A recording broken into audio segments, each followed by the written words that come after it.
Hello everyone, nice to meet you here.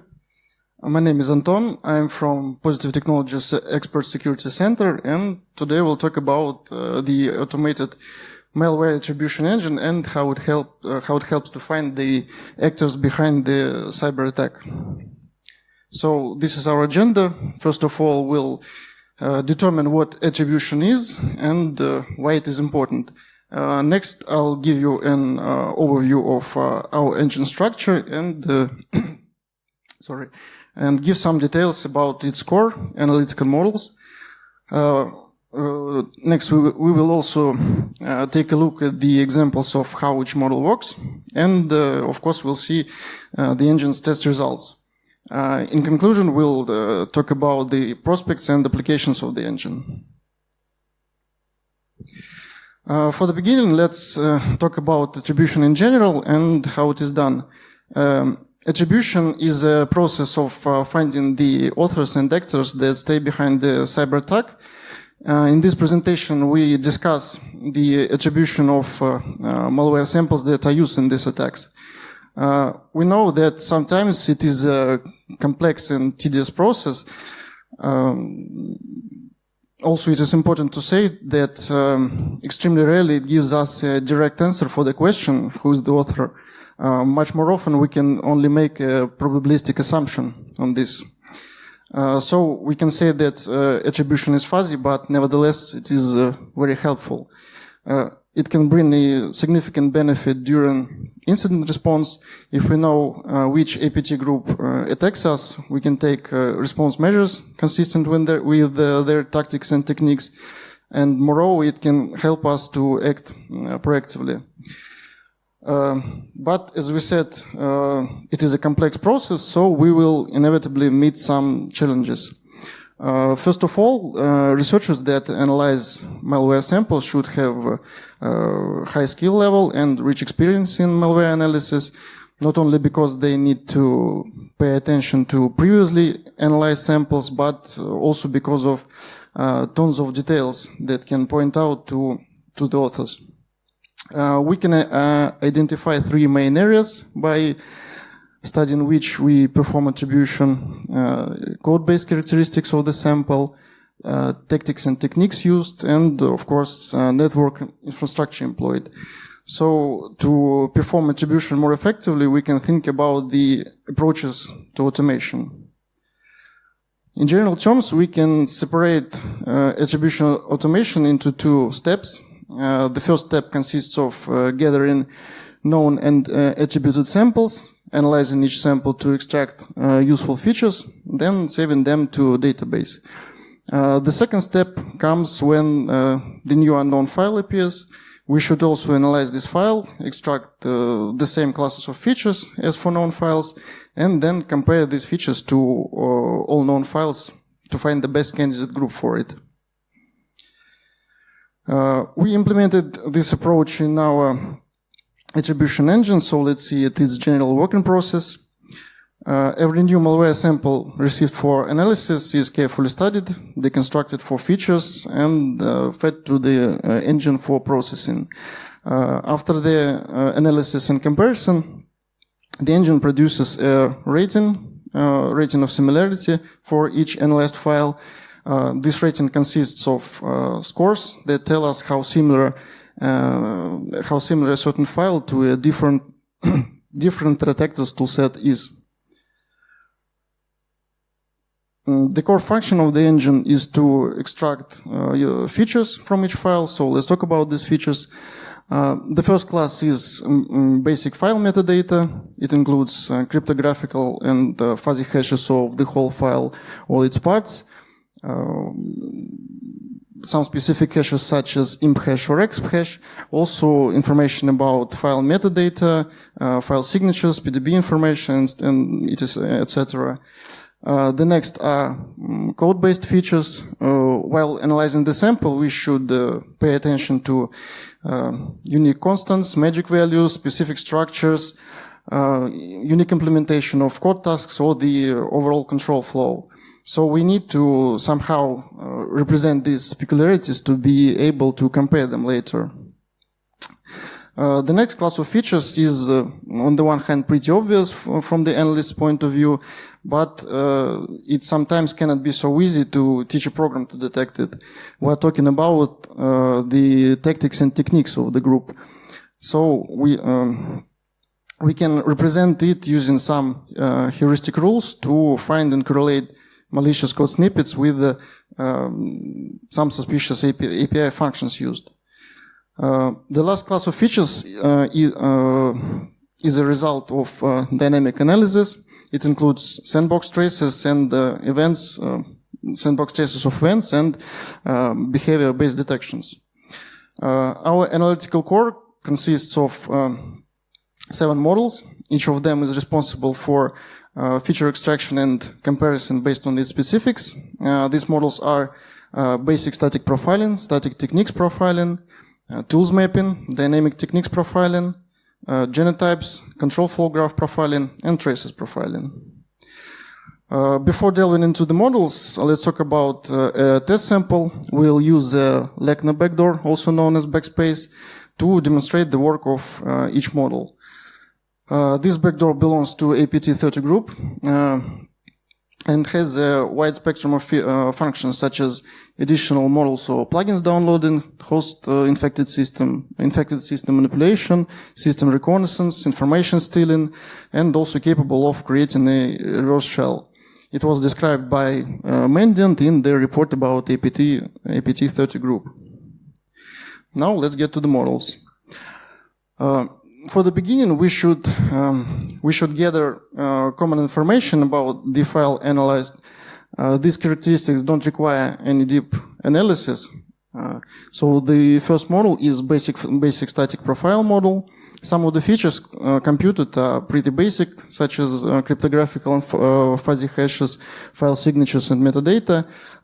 Some features are more interesting, like fuzzy hash of all of the embedded strings, or section-wise TLSH hash, or suspicious imported API functions. This is a result of a model looks like, a JSON object that contains all of the features of our test sample.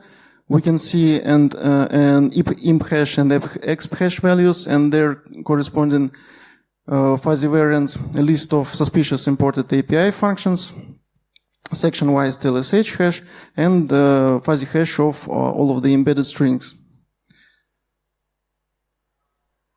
The second part of the object contains fuzzy hashes of embedded resources, information about file signatures, PDB file, file metadata, and information about linker and compiler of the file.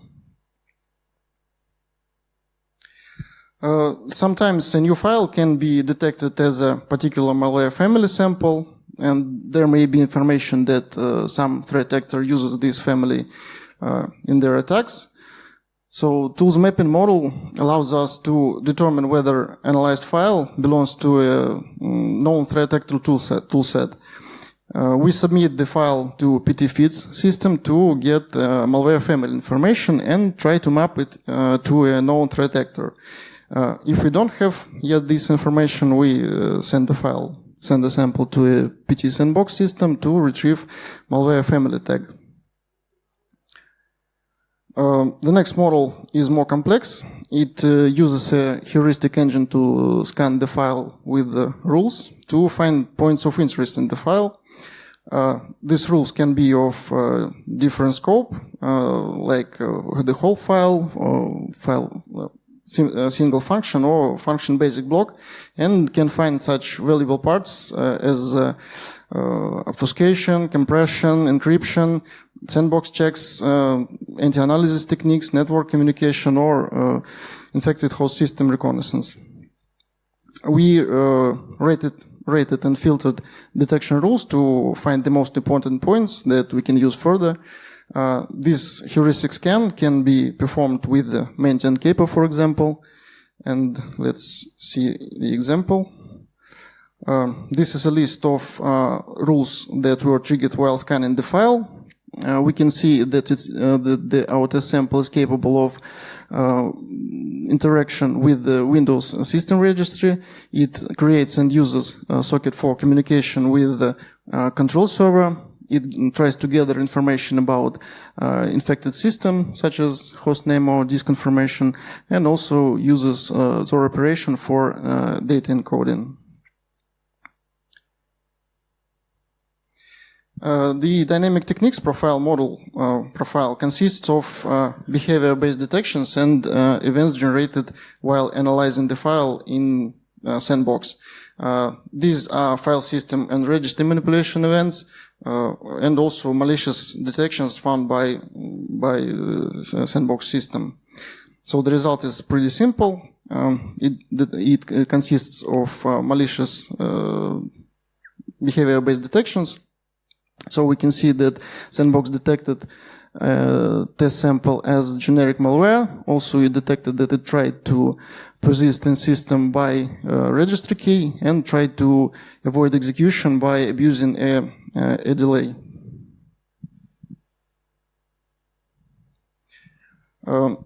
Each file may have a distinctive behavioral fingerprint when we run it inside sandbox for analysis.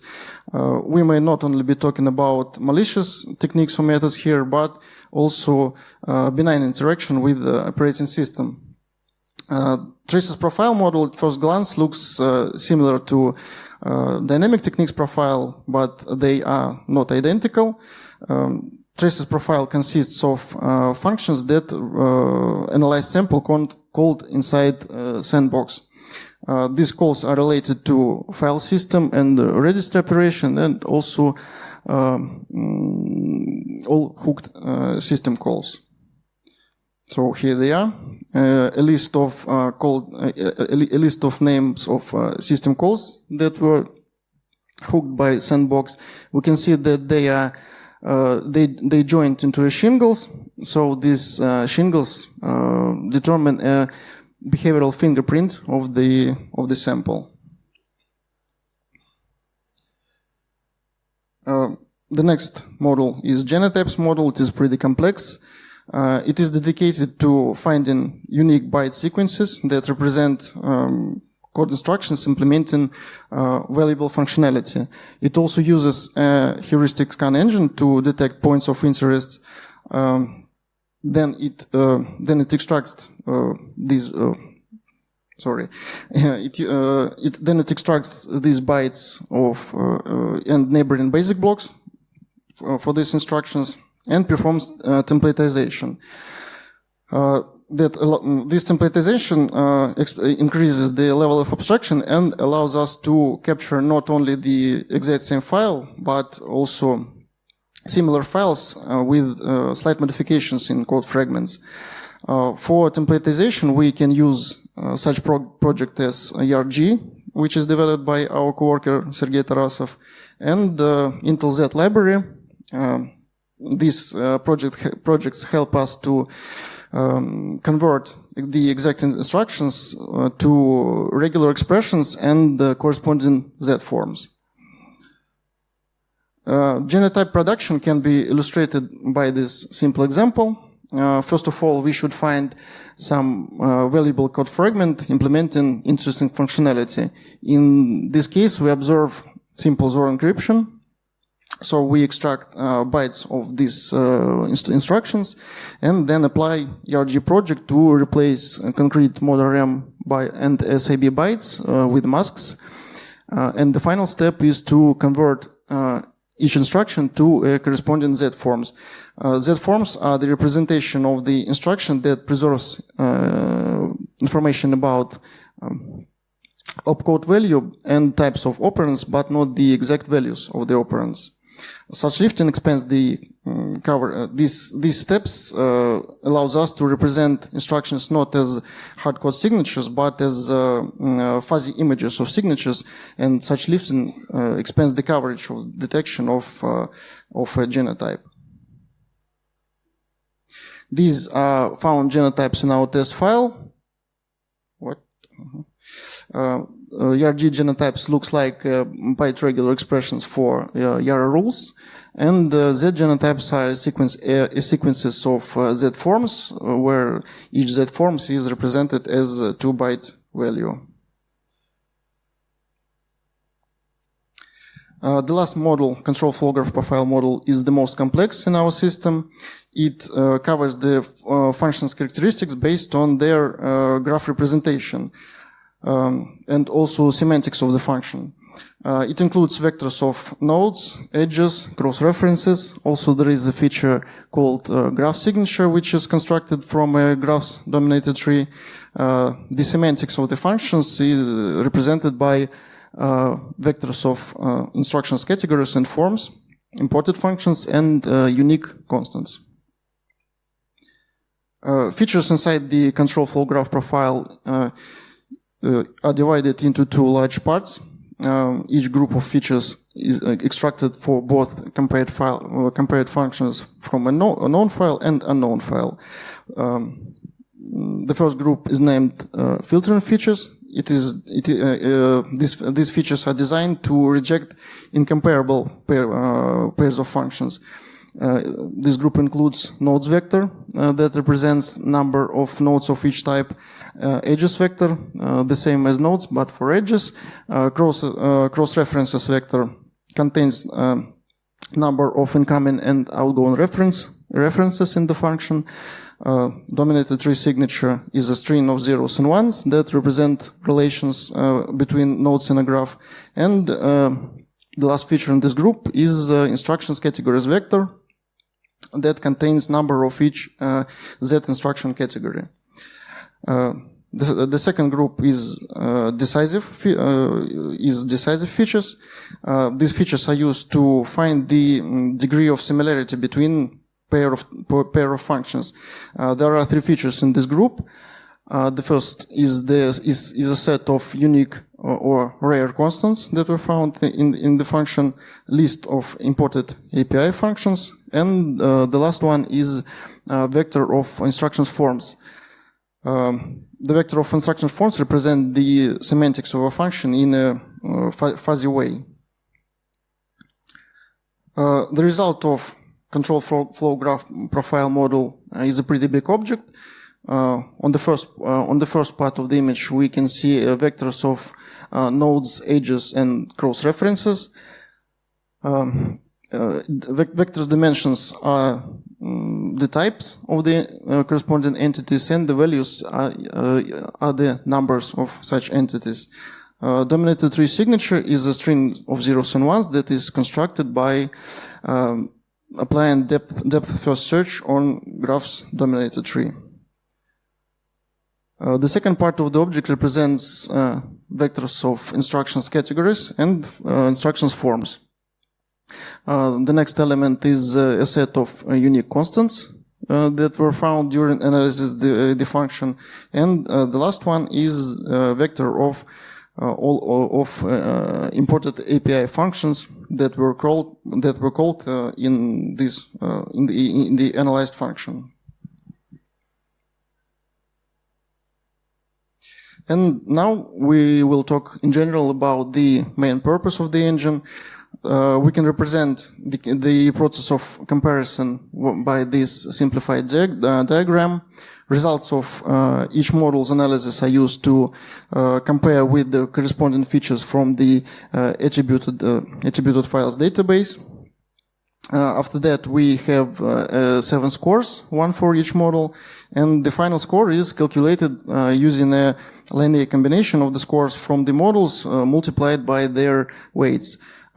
We calculated the weights of each model by applying a logistic regression to the existing dataset of labeled files. After the evaluation of model score, we have a final similarity score for each group from our database. It should be noted that the final score is not a detection, it is a rating telling us the degree of similarity of a file to a particular group. After the implementation of the engine, we tested it, and the results turned out to be quite good. A few clarifications here. True positive are the events when the analyzed files group prediction was correct, and false positive if otherwise. An undetectable group of events consists of the cases when the analyzed file was quite unique, and turned out to be unlike any group, or when the file turned out to be similar to several groups at once equally.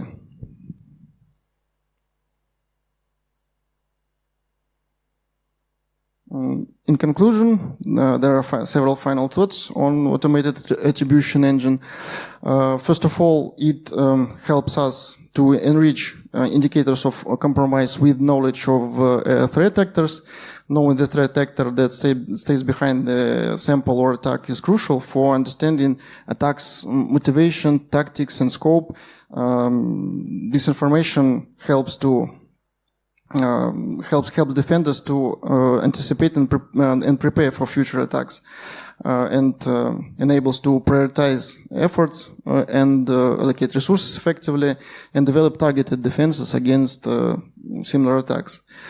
The engine does not determine a threat actor of a sample, but gives a rating of similarity. This offers a more realistic approach, which can lead to more informed decision-making and more effective incident response. The engine has a modular architecture, so it allows us for easy maintenance, updates, and substitution of individual models without affecting the entire engine. So this is all from me. Thank you for your attention. Well,